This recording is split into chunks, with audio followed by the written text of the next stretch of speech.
Hello, ici Dorine, Et Cyril, des investisseurs sereins. après plusieurs années de travail en tant qu'ingénieur, nous nous sommes lancés en investissement immobilier. Après 5 années d'acquisition, nous étions devenus libres financièrement. Dans ce podcast, nous vous partageons les stratégies et les bonnes pratiques pour développer votre intelligence financière. Dans le but non seulement d'être plus riche sur le papier, mais avant tout pour devenir plus libre et plus heureux. Alors, ouvrez grand vos oreilles et préparez-vous à atteindre vos objectifs. 5 clés mindset d'investisseurs avec Charlotte de Money Mindset. Hello les investisseurs sereins, j'espère que vous allez bien. Aujourd'hui, j'invite une collègue podcasteuse qui a d'ailleurs un podcast spécialisé sur le mindset. Et puis comme vous avez vu depuis quelques temps, j'aime bien parler un peu de mindset. Je me suis dit, je vais l'inviter et on va parler justement de ce sujet. D'ailleurs, il y avait un épisode que j'avais adoré de Money Mindset qui parlait justement de l'un des points qu'on va voir aujourd'hui. On en parlera dans cet épisode. Et j'ai vraiment hâte de discuter avec Charlotte pour échanger tout ça avec vous. Salut Charlotte, comment ça va? Salut Dorine, ça va super et toi? Je suis ravie de t'avoir. Vous étiez déjà venue avec mon chéri Laurent. C'était l'épisode 182 où ils avaient partagé l'histoire de leur chemin vers la liberté financière. Et c'est notamment le couple qui avait construit, enfin qui a construit 2 maisons au fond de leur jardin et qui ont fait une super opération grâce à ça. Donc c'est parti Charlotte, je sais que vous aimez beaucoup parler mindset et je t'ai demandé de travailler un petit peu pour préparer l'épisode. C'est toi qui as fourni l'effort. Donc l'idée c'était de partager 5 clés mindset et d'en débattre un petit peu toutes les 2 et d'en discuter, donc je te laisse, démarrer. Je pars du principe que tout le monde te connaît. Je sais pas si c'est bête, de partir de ce principe-là, mais bon. Sinon, ils auront réécouté l'autre épisode. Oui, oui, oui. Et puis le Voilà, podcast Money Mindset, c'est clair. Alors nous, on parle beaucoup de mindset déjà. Pourquoi? Parce qu'on trouve qu'en fait, c'est un peu la base. Parce que les savoirs, ils s'acquièrent assez facilement. Il suffit un petit peu d'aller chercher sur le net, d'écouter certains podcasts. Par contre, le mindset, il est super important parce que c'est comment on va gérer aussi au quotidien tout ce qu'on va traverser. C'est pour ça que c'est tellement important. Ça peut paraître un peu bateau, mais ça l'est pas tellement au fond quand on est un vrai investisseur et qu'au quotidien, on doit gérer des projets, on doit gérer du risque, etc. Alors la première clé que j'avais identifiée et qui me semblait vraiment importante, que ce soit pour les néo-investisseurs, mais aussi pour les investisseurs avancés, c'est de déterminer son pourquoi. Pourquoi est-ce qu'on a envie de rentrer dans cette démarche d'investissement, éventuellement dans cette démarche de liberté financière? Qu'est-ce qui nous motive? Qu'est-ce qu'on a envie d'atteindre, etc. Parce qu'au fond, il faut de la motivation. Il faut être capable quand même de s'accrocher et donc d'avancer vers un certain objectif, en fait. j'avais envie de rajouter juste avant qu'on parle de ce premier point, de vraiment de dire que moi je suis complètement d'accord que je me rends compte qu'en réalité le succès en investissement n'est pas une question d'intelligence et de connaissances, parce que des gens intelligents qui ont plein de connaissances en investissement, il y en a une tonne. Tu as même des avocats fiscalistes, des conseillers en gestion de patrimoine, etc. Et pourtant, c'est pas forcément les mieux lotis en termes d'investissement et qu'en réalité, les connaissances et l'intelligence, en fait, ne font pas le succès de l'investisseur et que le succès de l'investisseur, je suis complètement d'accord, il est ailleurs, il est dans le mindset. Donc, démarrons là sur ton premier point, comme tu disais. C'est ça. Donc voilà, on parlait de l'importance de déterminer son pourquoi, mais un pourquoi qui est propre à chacun. Là encore, on n'est pas dans un terme bateau, vivons libres et heureux, etc. C'est vraiment chaque personne qui va faire ce travail qui est personnel et c'est vraiment propre à chacun. On peut avoir vraiment des aspirations hyper méga différentes et il y a pas de problème là-dessus. Heureusement aussi qu'on a tous des aspirations différentes en tant qu'investisseur. C'est intéressant parce que le pourquoi, je trouve que pour le coup, ça fait vraiment hyper perché. Tu vois, trouver son pourquoi, machin. Eh ben, je te challenge en même temps. À quoi ça sert d'avoir un pourquoi? Moi, je dirais déjà, ça sert à avoir un déclic. Avant tout, tu vois, parce qu'au final, sinon, on reste dans notre vie qui est confortablement inconfortable, hein, notre vie du quotidien. Mais dès que tu commences un peu à te poser des questions, à aspirer à autre chose, ça titille, quoi. Mais au moins, quand on commence à réfléchir, OK, je suis pas satisfaite, mais vers quoi je voudrais aller? Qu'est-ce qui me ferait vraiment plaisir? Ça permet peut-être aussi de sortir d'une forme de frustration qu'on peut tous ressentir à un moment ou un autre. Moi, j'en entends tout le temps, hein, des gens qui sont super frustrés, qui en ont marre de leur travail, qui trouvent pas de sens à ce qu'ils font, mais en fait, ils font rien pour en sortir non plus. Et donc, trouver son pourquoi, ça permet aussi de trouver la motivation, trouver l'énergie, trouver les capacités en soi de dépasser cet état de simple frustration, en fait, et d'avancer. Et puis, je pense que les humains, en fait, on est fait aussi justement pour avancer vers des projets. Bah, il y a des gens, ça va être des projets sportifs, etc. Il y a vraiment plein de types de projets différents.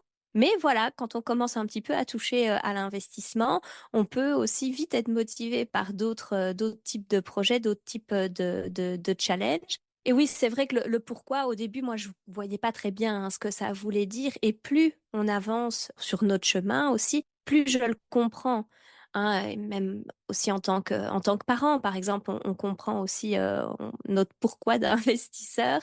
Donc, voilà, moi, je trouve vraiment là où ça sert, mais c'est un truc purement personnel, on n'a pas besoin d'en parler à toute la Terre, c'est que ça sert à avoir le déclic, à avancer sur le chemin, à rester motivé face aux difficultés et puis à faire les bons choix aussi au fil du temps, quoi. Ouais, je suis trop d'accord. Mais c'est marrant parce que pour moi, il y a beaucoup de personnes, parce que je m'entretiens avec les gens du podcast, enfin qui est des auditeurs, etc. Et il y en a beaucoup qui me disent, bah, moi, je veux juste faire un investissement rentable pour être plus riche, quoi, tu vois. C'est bon, tu sais, tu me saoules pas, tu vois. Genre, pourquoi je le fais bah, pour faire un truc rentable, quoi. Tu sais, les gens, ils vont pas plus loin, tu vois. En fait, il faut que les gens comprennent que comme il va y avoir des obstacles qui vont être durs à traverser, être plus riche, bah, c'est pas suffisant pour, réussir à les supporter et les traverser, tu vois? Alors que si tu sais que tu fais ça pour avoir plus de moments avec tes enfants parce que tu souffres de pas en avoir assez ou que tu fais ça parce que, tu en as marre d'habiter dans tel endroit avec, tel entourage ou tel, voisin et que tu as envie d'avoir les moyens de bouger, bah, là, ça te fait plus mal et du coup, tu as plus envie de te bouger et le pourquoi il est plus fort, en fait. Il faut trouver un pourquoi suffisamment fort parce que si ton pourquoi il est trop faible, je trouve qu'il te porte pas, quoi. C'est ça. Après, c'est vraiment quelque chose qui va évoluer. Quand on débute, bah, comme tu dis, voilà, ce qu'on veut, c'est 500 € par mois en plus, quoi. En gros, c'est ça. Mais finalement, comme tu dis, plus t'avances dans le projet, etc., tu fais face aux difficultés. Et puis en parallèle, tu as aussi toutes tes difficultés du quotidien, de ta vie, d'arrivée des événements de la vie, en fait, qui font comprendre de manière beaucoup plus évidente des pourquoi. Bon, après ça, c'est chaque histoire est personnelle, mais voilà, ça, il y a aussi, ça peut être parfois un événement professionnel. Hein. Il y a des gens qui comprennent aussi ce genre de choses suite à notamment des licenciements, etc. Ça peut être des événements familiaux, ça peut être des événements de santé. Ça, c'est vrai que c'est un peu des accélérateurs de pourquoi, en tout cas, qui nous permettent de prendre vraiment conscience, parce que je pense que nous, il y avait plein de choses qui étaient déjà en route et on avait vaguement compris. Et puis, boum, il t'arrive un truc. Et là, il y a genre tout qui s'éclaire et tu te dis, bah voilà, je continue sur ce chemin. Maintenant, j'ai vraiment compris mon pourquoi. Et ce pourquoi, il évolue aussi au fil du temps. Et ça, c'est intéressant parce que beaucoup de monde commence à passer à l'action quand il y a un drame dans leur vie qui s'est passé. Moi, je me rends compte, ça, c'est un accélérateur. C'est-à-dire qu'un drame, ça peut être un collègue qui est décédé, ça peut être une maladie d'un proche, ça peut être un licenciement qu'on a trouvé injuste à son travail, soit d'un collègue, soit de soi-même. Et en fait, d'un seul coup, on se rend compte que finalement, la vie, elle est tellement fragile et que d'un seul coup, on veut reprendre sa vie en main et la reconstruire et reprendre du contrôle et enfin, beaucoup de personnes, en tout cas, qui passent à l'action, ont ce genre de déclic et C'est ça. d'événements tragiques qui se produisent dans leur vie. Ça, c'est un Et classique. puis aussi, il y a beaucoup de burn-out ces temps-ci. Hein, je sais pas si Ouais. on peut le dire, mais c'est presque la maladie du siècle. Et les burn-out sont aussi un facteur hein, quand on écoute beaucoup d'investisseurs. Mais moi, je pense que c'est des déclics, mais il y avait déjà quelque chose derrière, bien souvent. Hein, ça sort pas Ouais. non plus de nulle part, quoi. Donc voilà, après il y a pas de recette magique, il y a pas 3 questions clés pour trouver son pourquoi, mais voilà, c'est simplement en fonction aussi de son niveau de perché, comme tu disais tantôt, à quel point on est prêt à faire, de l'introspection, de la réflexion et cetera. Mais je pense que des aspirations, on en a tous, ne serait-ce que par la vie qu'on a envie de vivre et de celle qu'on n'a pas envie de vivre, juste se poser cette question-là et ça aide aussi déjà à déterminer son pourquoi. Bah, c'est un super point, donc j'espère que toutes les personnes qui nous écoutent, vont déjà se poser la question du pourquoi. Après, en effet, on peut avancer même si on n'a pas le pourquoi du siècle et puis tout doucement, il va s'améliorer.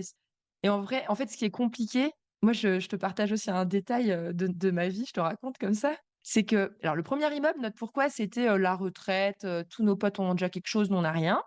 Donc on en était au stade, oh, bah, pour être un peu plus riche, voilà, c'est notre pourquoi il était pas très fort, tu vois, pour le premier immeuble et il est devenu très fort à l'arrivée du deuxième enfant où là, j'ai dit: «Non, mais c'est pas possible, je veux plus cette vie», c'était pas un burn-out, mais c'était, un ras-le-bol de la vie, et du métro boulot dodo et donc là, mon pourquoi était hyper fort pour le deuxième et troisième immeuble et une fois qu'on a quitté nos boulots, tu vois? Et ben, il y a plus de pourquoi. Parce que nous on avait plus de pourquoi, tu vois, une fois que tu as quitté ton travail et que tu as réussi d'atteindre ta liberté financière, bah, tu es là en mode: «Bah, c'est fait quoi». Tu vois, le pourquoi il est C'est ça. résolu, et tu as plus de pourquoi derrière et du coup, c'est difficile, enfin, un pourquoi des fois il est atteint, donc l'objectif du pourquoi est atteint et après il faut trouver les autres pourquoi et en vrai, moi je cherche aussi beaucoup de mes pourquoi, pour mes projets, même aujourd'hui parce que, bah, quand, il y a des choses qui ont été réalisées, bah, après tu sais plus trop quoi, pourquoi tu t'embêtes parce qu'au final, ta vie est déjà pas si mal, quoi. Oui, c'est ça. Après, il faut rester, faut trouver comment rester motivé une fois qu'on a atteint certains objectifs, en fait. Ah ouais. Donc c'est ça, faut recreuser, là pour le quatrième immeuble, c'est le fait de faire un projet avec nos frères, respectifs, donc qui seront nos associés, pour le quatrième immeuble, et ça, tu vois, c'est dur, d'avoir un pourquoi assez fort pour se motiver, pour se bouger, une fois que tu as atteint une zone de confort, c'est compliqué, quoi. Bon bref, je me confie au passage, mais OK. Alors on t'écoute pour le deuxième point, donc Alors, un deuxième vraiment élément clé, c'est l'importance de travailler son entourage. Parce que ça, il faut vraiment avoir conscience, et je pense que bah, les gens qui nous écoutent sont quand même vraiment intéressés par tous les sujets d'investissement, c'est que c'est quand même pas non plus un sujet tout public. Dire qu'on a envie d'investir, donc derrière qu'on a envie de s'enrichir, eh ben, c'est pas quelque chose qui est fondamentalement bien accepté par la majorité de notre société, on va dire francophone aujourd'hui. C'est pas quelque chose qui est partout, en tout cas facile à discuter au repas de famille ou au barbecue entre potes.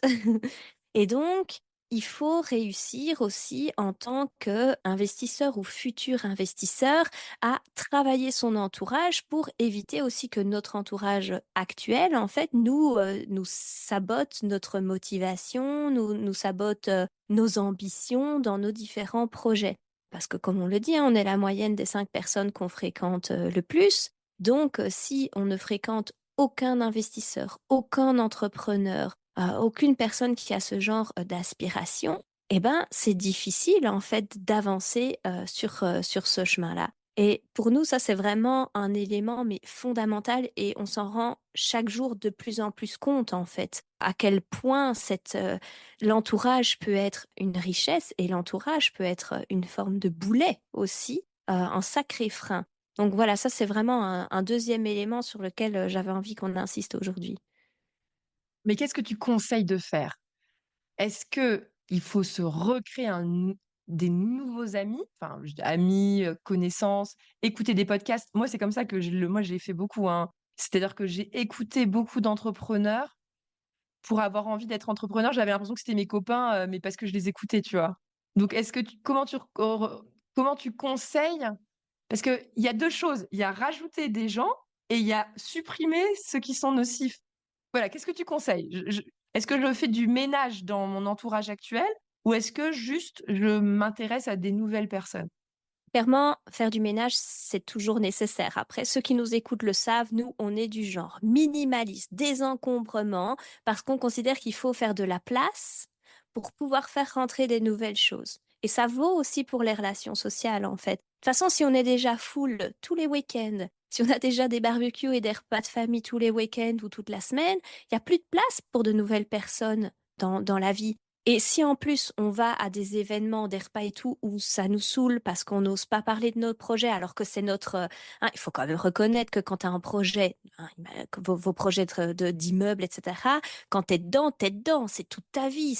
Enfin, tu manges ça, tu bois ça, tu rêves ça, enfin, c'est ton quotidien. Et si toi, au moment où tu es à table avec tous tes proches et tes amis, t'oses même pas en parler, c'est un sujet tabou, bah c'est pas cool. En fait, au final, ça va te saouler, t'auras plus envie d'être là et ça va s'accentuer au fil du temps. Et donc, pour moi, clairement, il y a un moment, il faut arriver à faire la part des choses, de faire de la place dans son entourage. Ça veut pas dire renier des amitiés fortes et sincères. Ces amitiés fortes et sincères, même si on parle pas d'immobilier et d'investissement, si on passe du bon temps ensemble et que c'est chouette, etc., bah, on les garde. Par contre, si on a des gens qu'en fait on voit parce qu'on est obligé, qu'une fois tous les 2 mois on s'auto-invite parce que c'est comme ça et tout, bah voilà, ces gens-là, en fait, ils peuvent disparaître de l'agenda. Et ça va laisser la place donc pour de nouvelles personnes. Je dis pas que c'est facile comme ça, d'un coup de baguette magique, on va créer son club d'investisseurs entrepreneurs autour de soi. Maintenant, nous, on a vraiment décidé de mettre ça en place et on a 3 techniques en fait qui sont un peu graduelles, on va dire. Et la première technique, c'est simplement des rencontres qu'on appelle littéraires et auditives. Donc ça, c'est les fameux je lis des livres et j'écoute des podcasts. Je lis des livres d'auteurs qui m'inspirent. Ça peut être des méga best-sellers d'investissement, de finances personnelles. Ça peut être aussi des biographies de personnes inspirantes. Voilà, il y a plein de livres, développement personnel, etc., etc. Et en fait, un livre, c'est hyper intime. Parce que quand tu es tout seul, tu tournes les pages, tu as l'impression finalement d'être un peu avec l'auteur et ça te permet d'être en contact finalement avec presque directement. En tout cas, toi, tu as l'impression que cette personne t'écrit une lettre d'une certaine façon et tu peux vraiment approfondir en 300, 400, 500 pages sa pensée profonde. Et pour les podcasts, bah, toi qui es podcasteuse, moi qui suis podcasteuse aussi et qui consommons du coup aussi beaucoup de podcasts, on se rend compte de la puissance du podcast parce que le podcast, tu l'as dans les oreilles. Donc là aussi, c'est hyper intime, hyper fort comme relation. Moi, les gens que j'écoute, les podcasteurs que j'écoute, j'ai l'impression que c'est mes potes en fait. Bah eux, limite, ils me connaissent pas tous, petit à petit. Ouais. Et c'est dingue parce qu'il y a vraiment une relation de proximité. On se dévoile aussi beaucoup en tant que podcasteur. On révèle aussi nos difficultés, nos challenges, etc. Et donc, prendre le temps d'écouter comme ça des podcasts inspirants, que ce soit de simples mortels comme toi et moi, ou de vraiment personnes ultra connues, etc.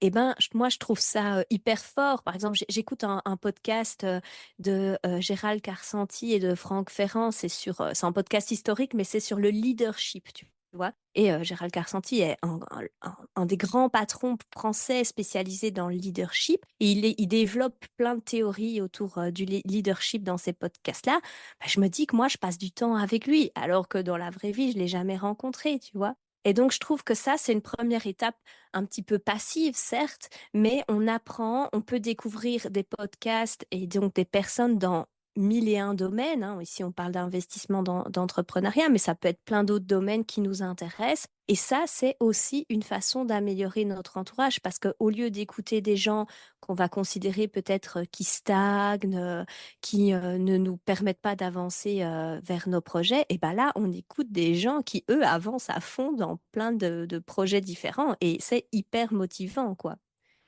Mais je suis trop d'accord. Moi, j'adore les podcasts pour ça. Et j'ai des podcasts que j'écoute. Et puis, ouais, t'as l'impression d'être pote avec eux, même s'ils te connaissent pas. Mais en fait, t'es trop content de les écouter, quoi. C'est ça. Et puis, Ouais. tu peux te faire des mentors virtuels, en fait. Ouais. Nous, ça a été, enfin, c'est toujours le cas, notamment avec Anthony Poncet, qui est vraiment Tony du podcast Une vie de liberté. Pour nous, c'est notre mentor, vraiment. On a eu la chance par la suite de le rencontrer grâce au podcast. Mais jusqu'alors, on l'avait pas rencontré. Pourtant, on avait l'impression de le connaître depuis des années. Et il a été une forme du guide en fait sur tout notre cheminement. Et c'est dingue de se dire que certaines personnes comme ça derrière leur micro peuvent avoir un tel impact en fait sur ta vie, sur tes choix, sur ta vision du monde, etc. Et voilà, c'est sûr qu'on ne peut pas tous aller à tous les événements, avoir suffisamment d'argent pour s'inscrire à tous les séminaires, puis avoir le temps aussi de pouvoir participer à ces événements-là.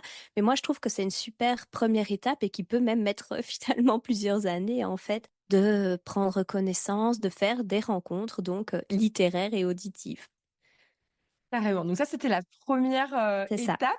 Donc ensuite, pour se reconstituer un entourage, quelle est la deuxième étape? Donc la deuxième étape, c'est ce que je qualifie de rencontres virtuelles. Donc ça, c'est des rencontres via les réseaux sociaux. Donc on n'est plus dans la passivité totale, on n'est plus dans de la consommation, dans de la lecture, dans de l'audition, on est vraiment déjà dans de la prise de contact.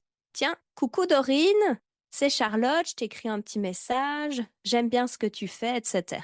Et on commence à s'écrire. Ça peut être avec des créateurs, mais ça peut être avec des gens, hein, des comptes Instagram par exemple, qui sont intéressés par les mêmes sujets que toi. Et finalement, c'est dingue parce qu'il y a plein de gens qui sont dans notre cas, enfin dans le même cas, à chercher à améliorer leur entourage. Et ça, ils vont le mettre dans leur descriptif LinkedIn, dans leur descriptif Instagram. Ça a été le cas notamment d'une connaissance que nous avons en commun qui est de Magali. Magali, qui a un compte qui s'appelle Graines d'Invest, et on se connaissait pas. J'ai vu maman investisseuse, genre qui gère projet d'investissement et vie de famille. Moi, j'étais là, mais genre tout pareil que moi, quoi. Et on s'est écrit comme ça, juste d'avoir vu son compte, et puis de fil en aiguille. Voilà, ça s'est transformé par la suite en une réalité et une amitié dans la vraie vie. Mais en fait, on peut, comme ça, chercher des gens qui vont se retrouver dans les mêmes situations que nous. Et ces gens, ça peut être, oui, de simples personnes ou des influenceurs, des comptes et tout ça. Mais la magie quand même des réseaux sociaux, c'est un truc de fou, qu'il faut le reconnaître. Il y a plein de dérives aux réseaux sociaux, mais la magie, c'est ils nous permettent, pardon, de nous mettre en contact avec des gens auxquels on n'aurait pas eu accès sinon. Tu peux écrire un petit message à telle personne que tu suis, et peut-être que cette personne te répondra jamais, on est d'accord. Mais elle te répondra peut-être pas la première fois. D'ailleurs, je fais mon mea culpa parce que des fois, je réponds pas aux messages Instagram, j'arrive pas à m'organiser pour répondre à tout le monde. Mais c'est un truc, voilà, si jamais vous m'avez envoyé un message, je m'excuse par avance si j'ai pas répondu.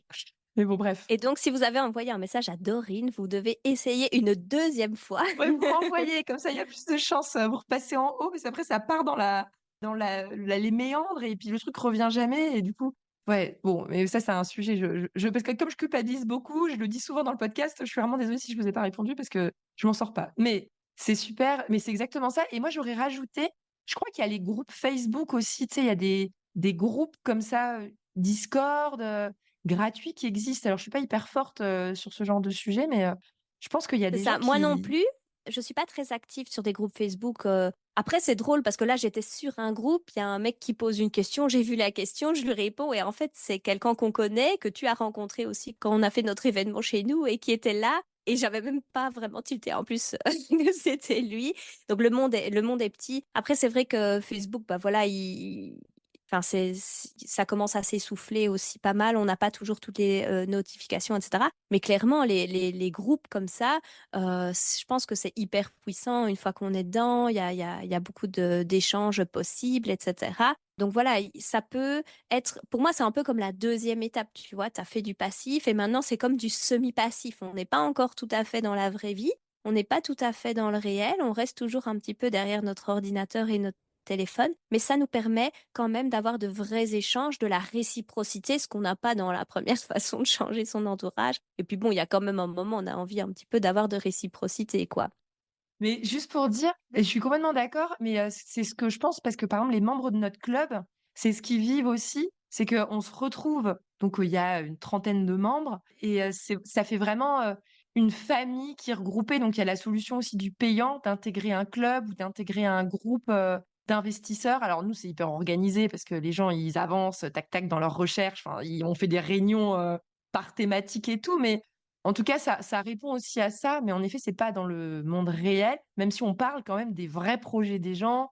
des vraies problématiques des gens. Enfin, ça reste dans un échange, voilà, dans un échange, quoi.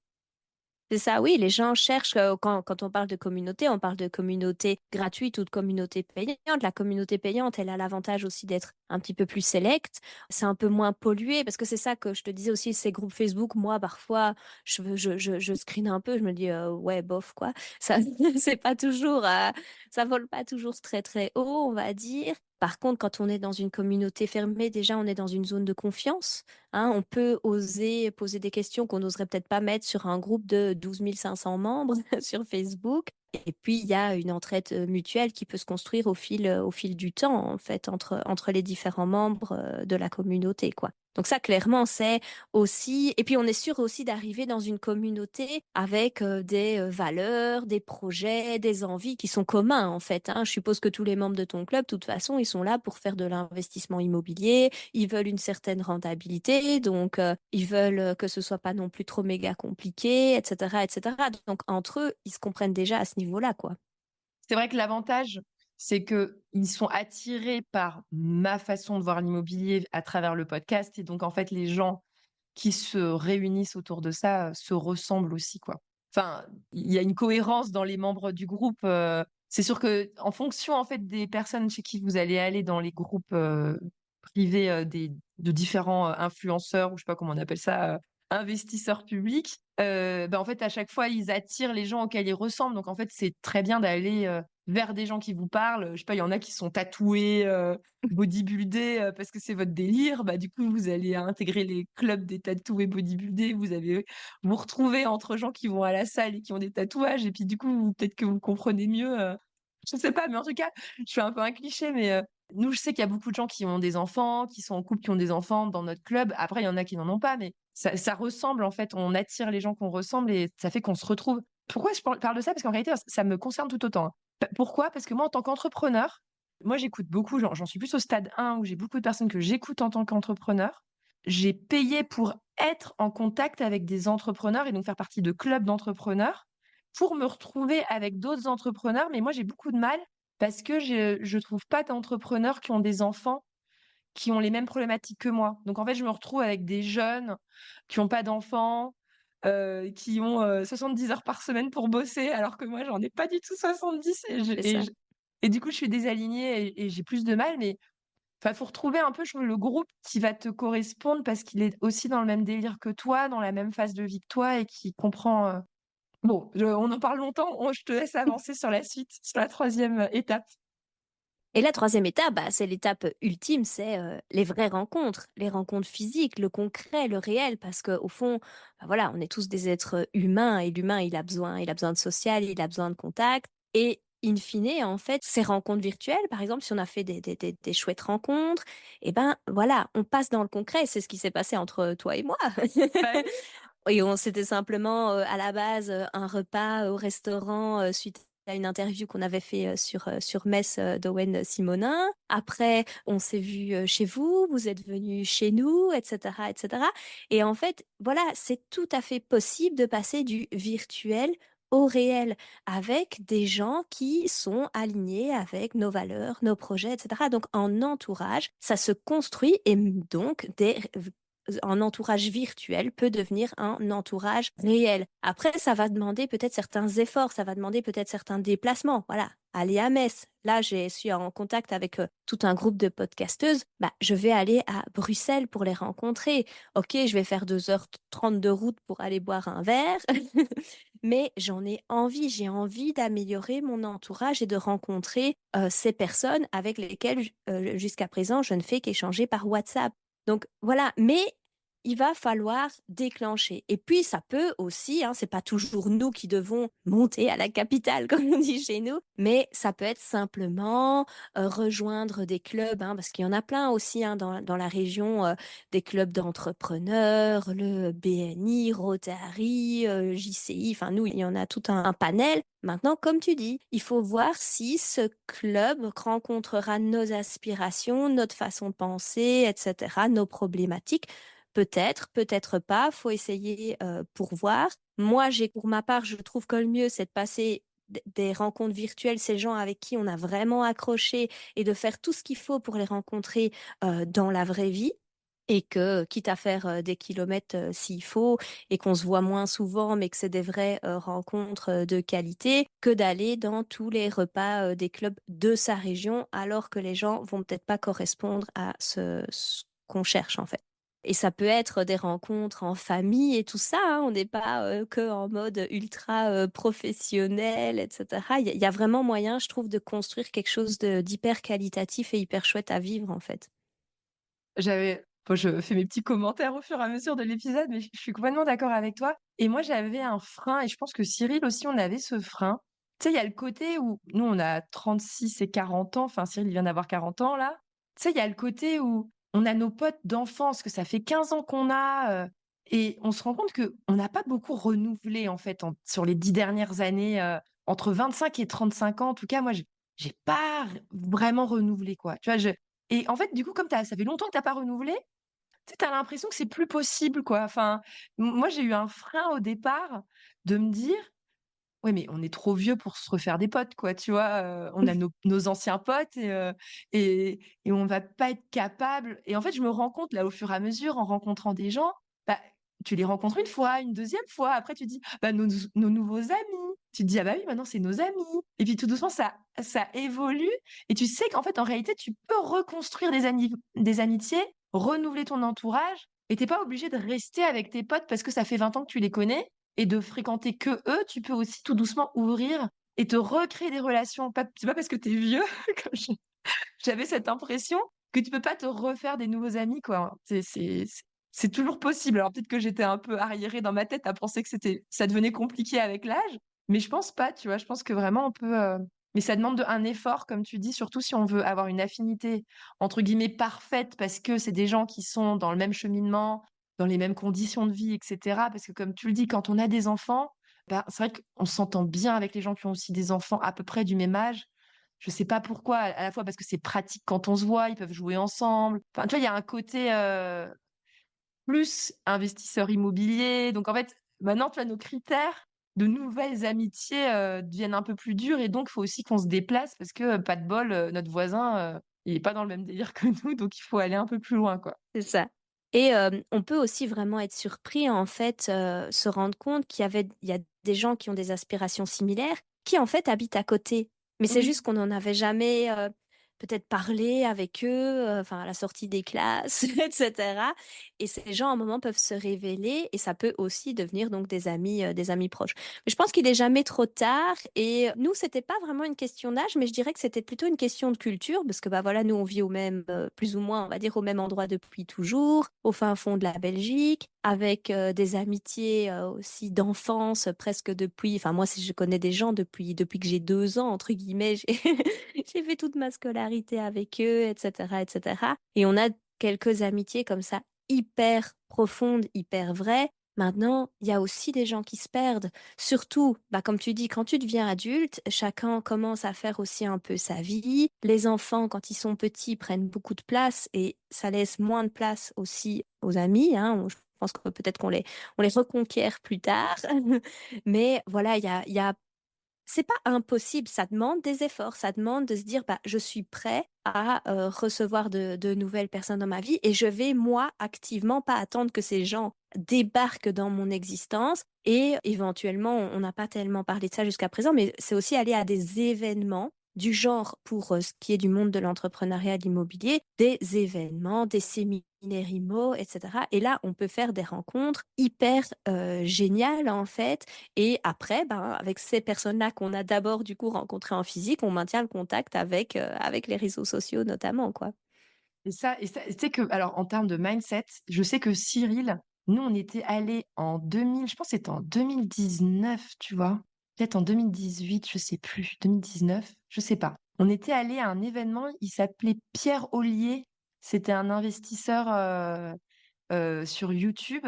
Il avait fait un événement à Paris et on y était allé avec Cyril et Cyril, en fait, c'est le jour où il a pris conscience que c'était vraiment possible de devenir libre avec l'immobilier. Il y a vraiment eu un déclic parce que lui, le fait que tout soit virtuel, c'était pas réel, tu vois? C'était: «Ah non, mais on peut devenir libre avec l'immobilier», mais «Ouais, mais c'est pas vraiment vrai, c'est sur YouTube», tu vois? Tu avais vraiment un côté où et le fait qu'il ait rencontré d'autres gens qui étaient dans la même démarche et d'un seul coup, il les voit en vrai, il se dit: «Ah ouais, en fait, c'est possible» et puis on avait des petits jeunes de 20 ans qui avaient déjà, 8 apparts, qui avaient la niaque et on était là en mode: «Ah ouais» et en fait, ça te bouscule. Le fait de voir, des gens en vrai, enfin, c'est vraiment important, je trouve. Enfin, en tout cas, ça Cyril, ça a eu un impact, décisif. C'est ça. Moi, l'année dernière, j'ai été, au séminaire, Libre comme elle, organisé par, Mélanie et Corinne, d'Investir comme elle et franchement, ça m'a débloqué mais, 1000 trucs quoi, d'avoir rencontré toutes ces personnes, bah, principalement toutes ces femmes, hein, parce que c'était quand même en très grande majorité, des femmes. À la fois, il y avait que des oratrices qui parlaient et 90 des participantes, c'était des femmes. Parce que moi aussi, j'avais cette image de l'investissement en monde masculin, en fait, purement masculin. Et en fait, pas du tout. Je me suis dit, mais en fait, il y a plein de moyens d'y arriver aussi. C'est ça, en écoutant, en rencontrant d'autres personnes, on se rend compte aussi qu'il y a plusieurs chemins pour y parvenir, quoi. Et c'est ça qui est super puissant.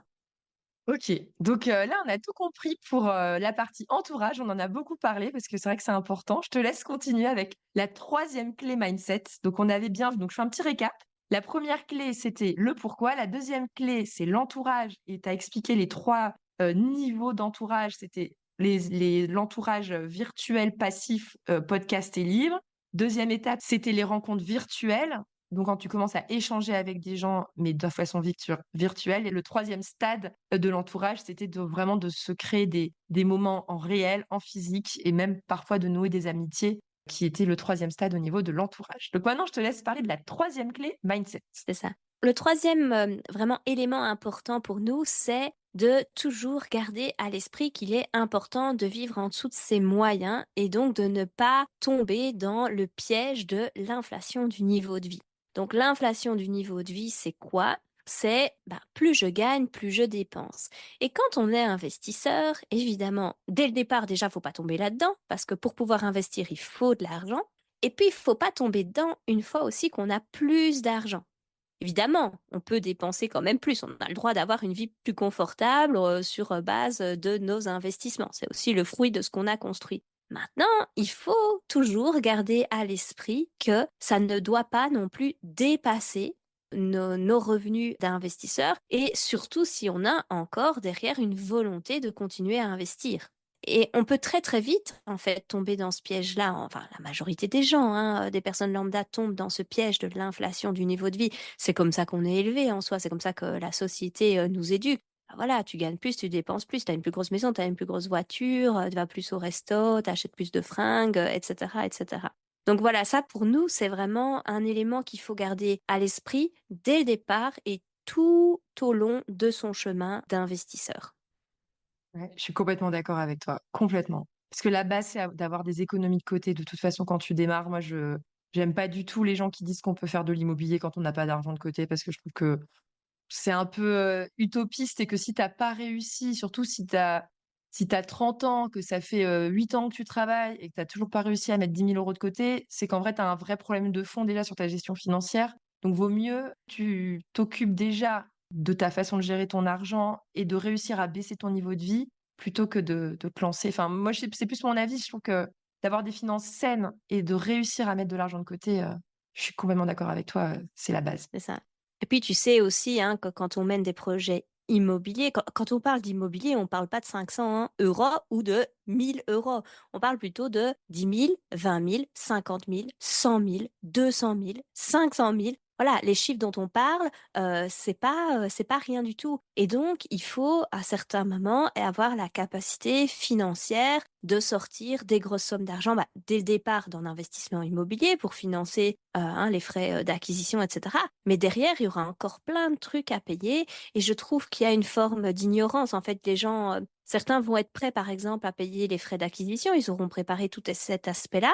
Et par contre, derrière, ils auront aucune enveloppe complémentaire pour les travaux. Ils n'auront pas d'enveloppe une fois qu'ils vont devoir commencer à payer les taxes, etc. Ils diront quoi? Il y a des taxes à payer? Bah oui, il y a des taxes à payer qui peuvent être considérable en fonction des biens que tu possèdes. Et puis aussi en tant qu'investisseur, ce qui n'est pas toujours le cas quand on est juste propriétaire de sa résidence principale, c'est qu'il y a des choses qu'on doit faire là, maintenant, tout de suite, qu'on doit financer parce que en fait, on a des locataires dans les biens et donc on peut pas dire ah bah je vais attendre. Nous ici, quand on a fait notre maison, on a fait une salle de bain sur 2. La deuxième, on l'a fait l'année d'après. Bah, tu vas pas commencer à louer une maison et dire ah la salle de bain, on vous la termine l'année prochaine, hein.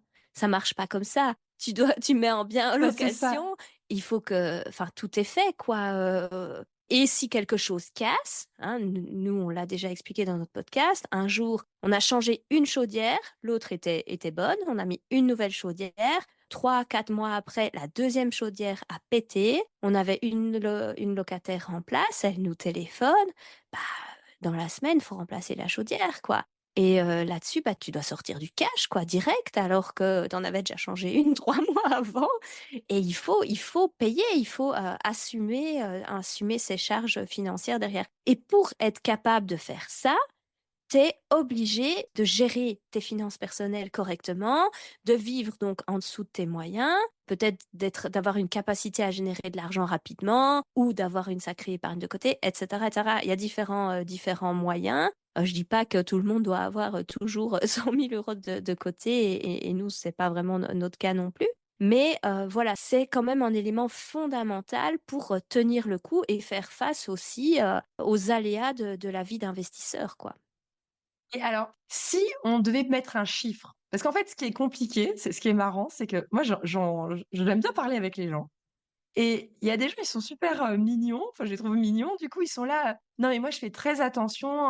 Moi, je suis pas du tout dépensière, machin.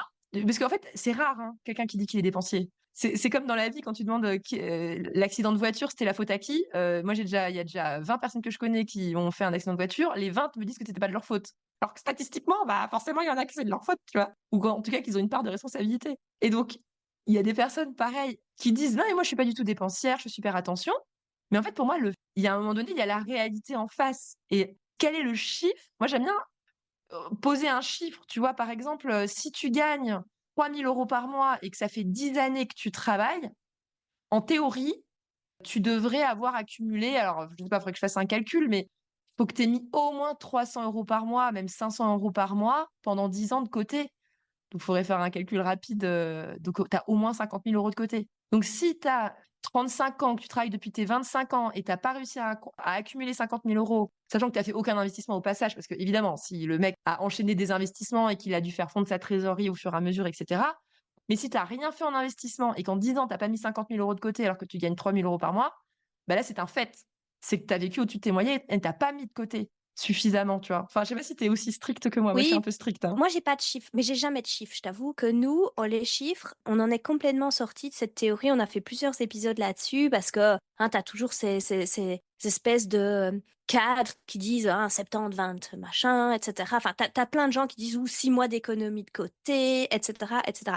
Nous, on en est sorti des chiffres parce qu'on se rend compte que ce genre de chiffres, en fait, c'est tellement biaisé par rapport à la situation propre des gens. Si, comme tu dis, il a vécu ça fait 10 ans qu'il bosse, il gagne 3 000 € par mois et il vit chez ses parents. C'est pas 50 000 qu'il doit avoir, c'est 150 000. Ah Tu ouais. vois? Si par Bah, on est contre il vit d'accord. tout seul à Paris, qui paye, je sais même pas combien ça coûte moi, à Paris, mais 1 500 € tout seul, bah, c'est sûr que là, c'est autre chose, quoi, tu vois? Donc, moi, je trouve que c'est vraiment propre à la situation de chacun. Et puis, il y a les liquidités, comme tu disais, et il y a la valeur nette. Parce que clairement, la valeur nette, eh ben, elle va comprendre tous les investissements que tu as faits, que ce soit en immobilier, en crypto, en bourse, etc. Ou si tu as lancé ton projet d'entrepreneuriat, la valorisation de ta boîte, etc. Donc voilà, il y a tout ça aussi. Ça, c'est vraiment la valeur nette. Et une valeur nette, elle peut être très grande et que derrière des liquidités, tu presque rien. Hein, tu peux avoir une valeur nette de 1 million et finalement avoir 10 000 € sur ton compte. Hein, si tu as toujours investi, investi, investi, et que derrière, tu n'as pas beaucoup de cash. Par contre, clairement, si tu as une valeur nette où finalement, tu as une voiture, éventuellement, peut-être que tu as acheté un petit studio ou rien du tout, imaginons rien du tout, ta voiture et tu as 5 ou 10 000 € de côté alors que ça fait 10 ans que tu travailles, il est peut-être temps de se poser les bonnes questions, quoi. Parce que là, clairement, est-ce que tu n'as pas été victime d'un niveau de vie où clairement, bah, t'as peut-être été au resto 3 fois par semaine, c'était chouette, t'as fait des top vacances à l'étranger, etc., etc. T'as créé plein de souvenirs, donc ça a aussi plein de valeurs. Mais voilà, au niveau patrimonial, t'as pas beaucoup avancé. Ok, bah, très bien. C'est genre, toi, t'es plus douce que moi. Je suis un peu plus dure. Mais t'as raison, t'as Ben, raison. c'est parce que je me rends compte que la réalité des uns et des autres, elle est tellement différente que résumer comme ça à des chiffres. Enfin, une fois, j'avais quelqu'un qui me disait, ah, mais je dois avoir 6 mois d'économie de côté avant d'investir, etc., etc. Et cette personne, en fait, en grattant, elle gagne méga bien sa vie et elle vit chez ses parents et elle a pas de voiture, elle a pas d'immobilier, Oui, il n'y a aucune raison voilà, qu'elle elle a attende. rien, aucune charge.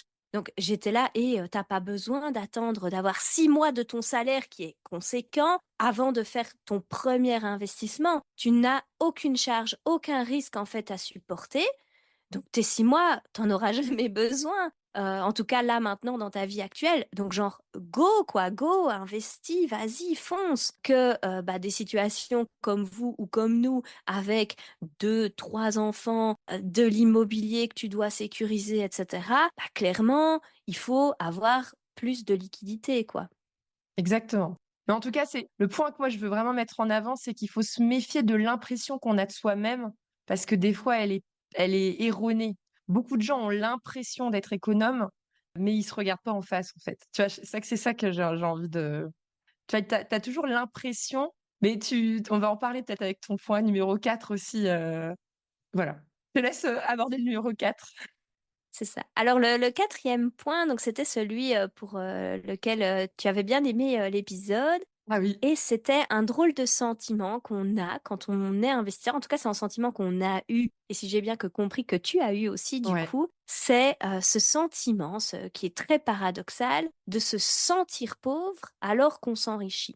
Alors, ceux qui ne sont pas investisseurs pourraient être un peu choqués de ce qu'on va raconter ici, mais c'est une réalité, en tout cas pour certains d'entre nous, c'est que plus tu investis, plus ton patrimoine augmente, plus ta valeur nette augmente, et pour certains de manière vraiment considérable. Là encore, on parle en centaines de milliers d'euros, voire en millions pour certains, et que toi-même, tout seul, dans ta petite tête, en fait, tu te sens plus pauvre qu'avant, quand tu avais juste genre ton salaire, que tu payais ta mensualité de ta maison et que tu vivais ta petite vie tranquillement comme ça. Moi, je sais quelque chose que je ressens très très fort au quotidien et qui peut amener aussi à des questions du genre est-ce qu'on est sur le bon chemin? Est-ce que ça vaut vraiment la peine de faire tout ce qu'on fait finalement si c'est pour se sentir plus pauvre?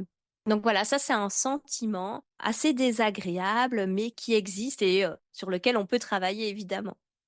Ouais, je suis tellement d'accord, mais tellement d'accord. En fait, moi, il y a plusieurs aspects parce que j'ai un peu réfléchi à la question aussi. Il y a le fait déjà que quand on n'investit pas, il y a cette forme d'insouciance parce que comme il n'y a pas de projet, il n'y a pas vraiment besoin de liquidité, etc. Il n'y a pas ce mindset de faut que j'ai de la trésor pour le prochain projet parce qu'il faut que je me renfloue pour pouvoir enchaîner. Enfin, tu vois, parce que forcément, à chaque fois que tu fais un projet, la trésor, elle a tendance un petit peu à baisser, donc faut la renflouer pour le prochain. Et donc, t'as toujours ce souci de ta trésorerie.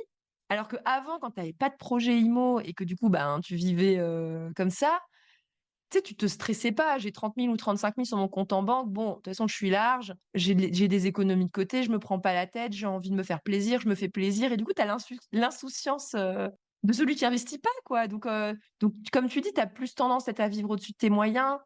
Au-dessus de tes moyens, moi, j'ai l'impression que du coup, tu perds de l'argent. Mais en tout cas, que tu mets très peu d'argent de côté et que tu dépenses une grosse part de ce que tu rentres en argent. Donc, ça te donne cette impression et alors, une fois que tu deviens investisseur, tu sais, t'as cette conscience permanente de non, mais il faut qu'on remette de côté pour le prochain projet, il faut qu'on remette de côté pour le prochain projet. Donc, déjà, moi, ça me travaille en mode ouais, mais si je dépense ça, ça fait ça en moins pour le prochain projet. Je sais pas si toi, tu as ça en tête ou pas. Ah bah clairement, hein, parce que quand ça devient ton projet de vie, hein, quand ça devient vraiment très très important, bah, chaque euro qui sort ne va pas être au service de ce projet. Et donc tu dois te dire, bah tiens, est-ce qu'on fait ça, est-ce qu'on le fait pas? Quand tu vis ta vie au quotidien, classique, etc., bah voilà, tu te dis, admettons, tu as ton 13e mois, vous avez des 13e mois en France aussi, hein, Ouais, certains en ont, ouais. Voilà, 13e mois où nous, on a aussi ce qu'on appelle le pécule de vacances qui tombe. Et ben, voilà, ça finance, les vacances, quoi, tu te poses pas trop de questions, tu vis un peu au mois par mois, échéance par échéance et la vie, elle file comme ça. Éventuellement, ce que tu peux avoir comme projet qui est assez commun, c'est des travaux dans la maison. Ah bah tiens, l'année prochaine, on fera ça, l'année d'après, on fera ça, mais c'est un peu tes seules échéances, financières, importantes. Quand tu commences, oui, à faire de l'immobilier, mais aussi de l'entrepreneuriat, eh ben, clairement, tes échéances, elles sont beaucoup plus souvent rapprochées, elles sont beaucoup plus grosses.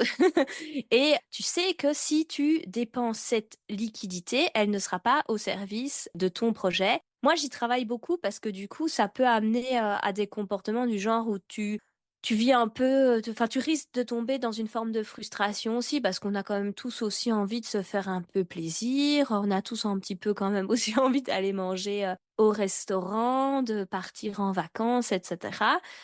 Donc voilà, il faut trouver quand même le juste équilibre pour être satisfait dans sa vie aujourd'hui, mais trouver les moyens pour financer en fait ces projets plus ambitieux qui demandent des liquidités.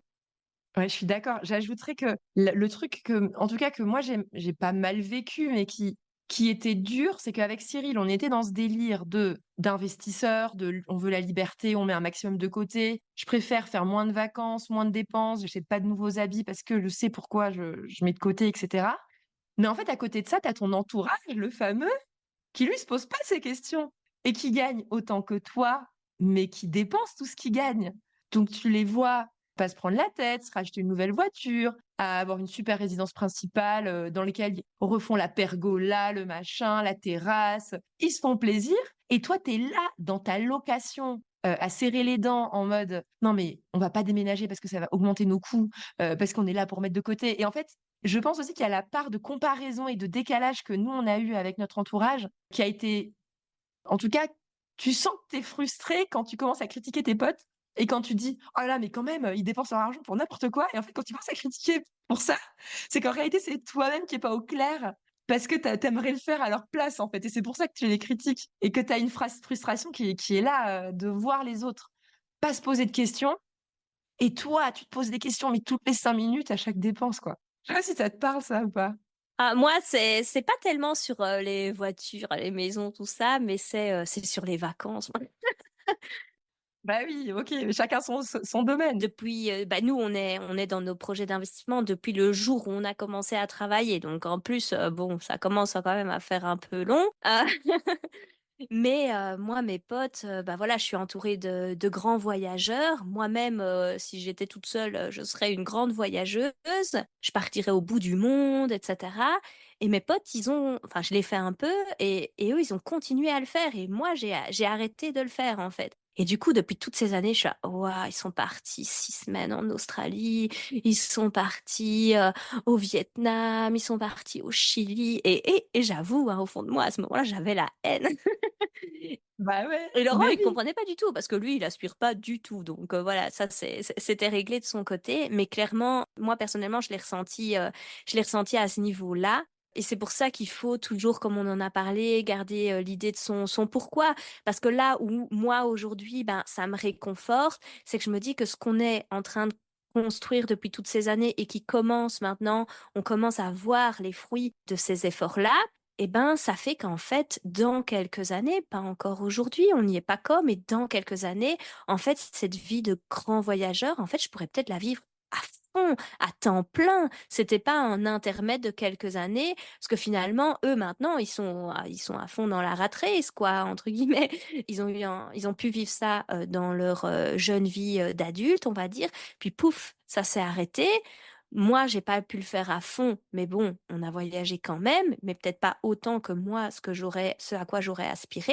Mais par contre, maintenant, je vois que demain, dans quelques années, je pourrais vivre ça à fond sans devoir trop me poser de questions financières ou temporelles. Et là, ton pourquoi, tu vois, il trouve son sens aussi, quoi, parce que clairement, moi, c'est un de mes pourquoi, hein, tu l'auras compris.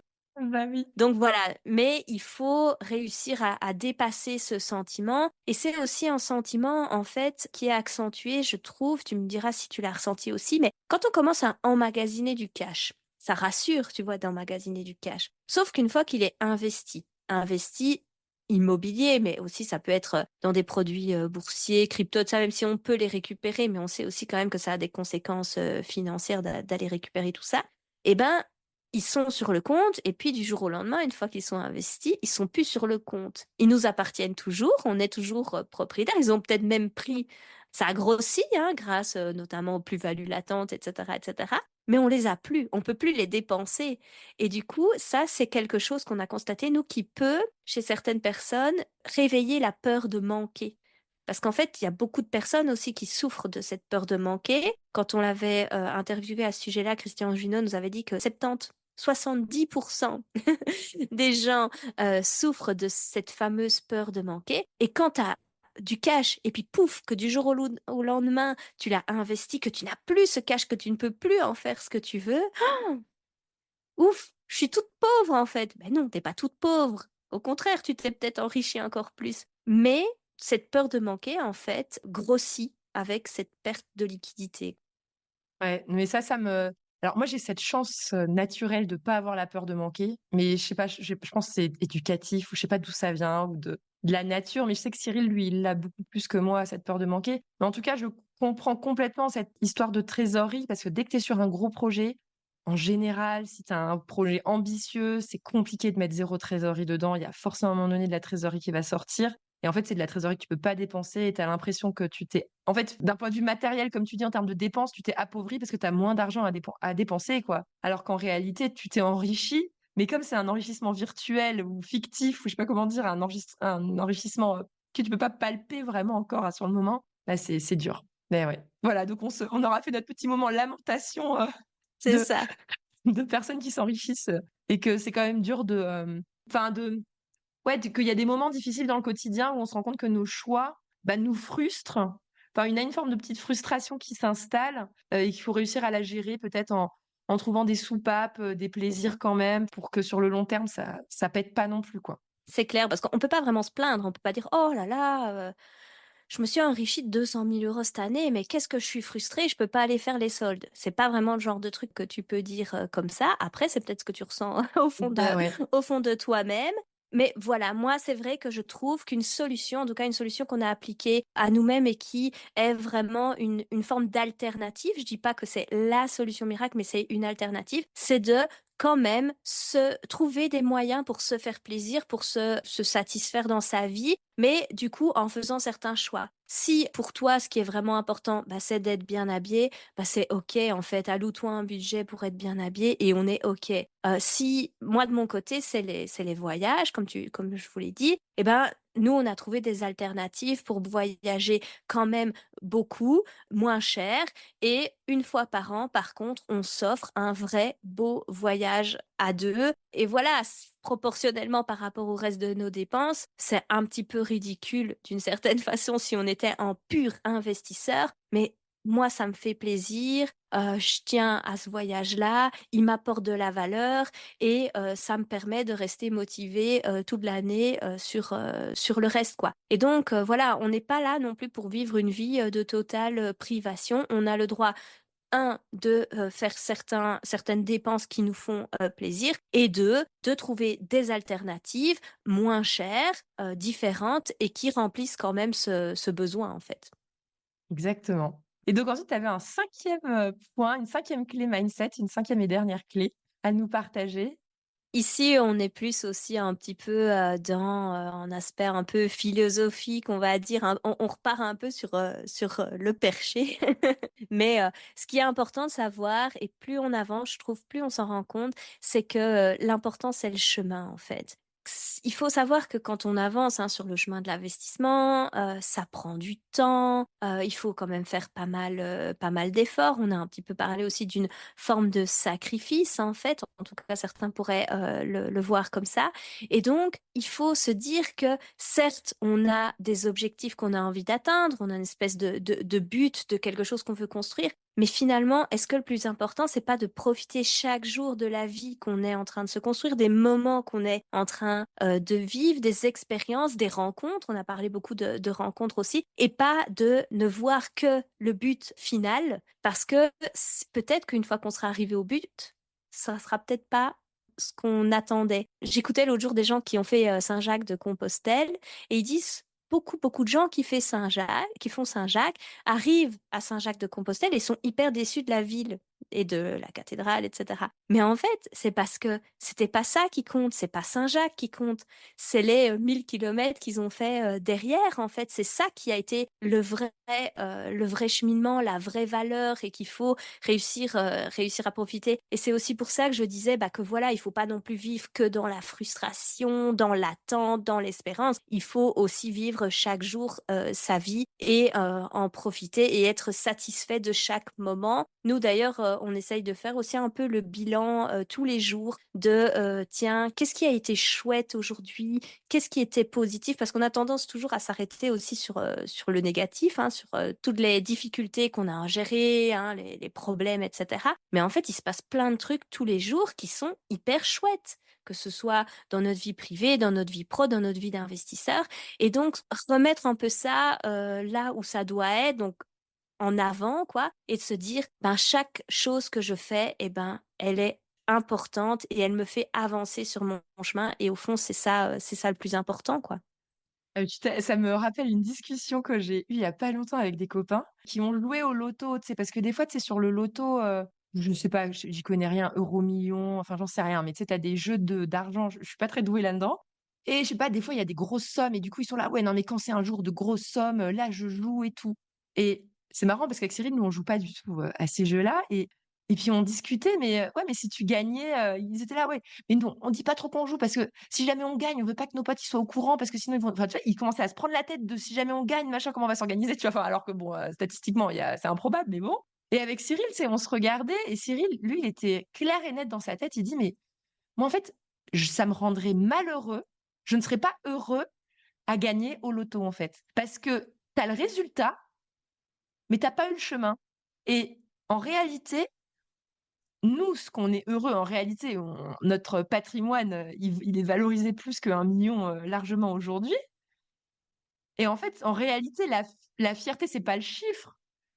La fierté et la richesse, c'est tout le chemin que tu as réussi à créer et à parcourir pour réussir à arriver en fait, en réalité, finalement, le résultat, c'est presque un détail, bon, même si c'est quand même important, mais c'est nous qui avons changé, qui avons évolué, on n'est plus les mêmes personnes qu'avant. Et c'est ça le plus important. Et la fierté de savoir que c'est nous qui avons réussi à le faire, les souvenirs qu'on va avoir, qu'on va pouvoir raconter à nos enfants de toutes les étapes. Enfin, c'est ça la beauté, en fait. C'est ça la beauté. Alors que dire à tes enfants, j'ai gratté au loto et j'ai gagné 1 million, bah, c'est un peu nul comme histoire quand même. C'est un peu fade comme chemin. C'est clair. Et voilà, finalement, ce sur quoi on s'enrichit au fond de nous-mêmes, oui, c'est de chaque expérience vécue tous les jours, chaque apprentissage. Enfin, tu vois bien avec tout ce que tu fais au quotidien, toutes les compétences, par exemple, que tu acquiers dans tous les domaines que tu travailles aujourd'hui. Au final, est-ce que tu serais autant satisfaite si on t'avait dit, tiens, pouf, demain, tu es l'animatrice d'un podcast à 100 000 écoutes par mois? Oui, peut-être tu aurais un peu d'ego, très fière et tout ça, mais par contre, le jour où tu auras construit, enfin, déjà tu as construit ton Ouais. podcast, mais rien que la fierté de là où vous en êtes aujourd'hui dans la construction de votre podcast et où vous en serez demain, après-demain, dans 1 an, etc. C'est ça en fait qui est chouette finalement. C'est pas quand on te donne un truc tout fait, quoi. Bah ouais, exactement. Bah, c'est génial. Je trouve que c'est une magnifique conclusion. Bah, merci beaucoup, Charlotte, en tout cas. Je trouve que tu as apporté beaucoup de valeur et j'espère que ça vous a plu. Moi, je suis dans un mood un peu perché en ce moment. J'aime bien le mindset et tout. Donc, je suis très contente d'avoir parlé de tout ça avec toi parce que ça m'a fait du bien aussi. Et moi aussi. Bah, merci beaucoup. Et puis, donc, je le rappelle, Charlotte, elle a aussi son podcast où elle parle d'argent de façon plus générale que nous. Nous, c'est vrai qu'on est que orienté au immobilier sur le podcast. En tout cas, une grande partie, c'est immobilier. Vous faites un peu plus aussi d'autres choses, un peu plus généralistes et mindset, parce que ça s'appelle Money Mindset. C'est ça, on parle de finances personnelles, d'investissement, de mindset, mais d'investissement au sens large, un peu de crypto, pas mal d'IMO parce que comme Dorine et Cyril, c'est notre dada. Mais voilà, notre but, c'est surtout d'aider les gens à trouver leur propre investissement et améliorer leur gestion des finances personnelles. Bah, merci beaucoup. Et puis, d'ailleurs, vous avez un compte Instagram, hein, Ouais, si jamais les personnes veulent te contacter. C'est Money Mindset Podcast. c'est ça? Oui, c'est ça, Money Mindset, le podcast, je pense. Et aussi, donc nous, on est très présents sur LinkedIn. Donc Charlotte Leruse ou Laurent Baudouin. Et on a aussi une page Money Mindset, le podcast. On a un site internet. Voilà, on est partout.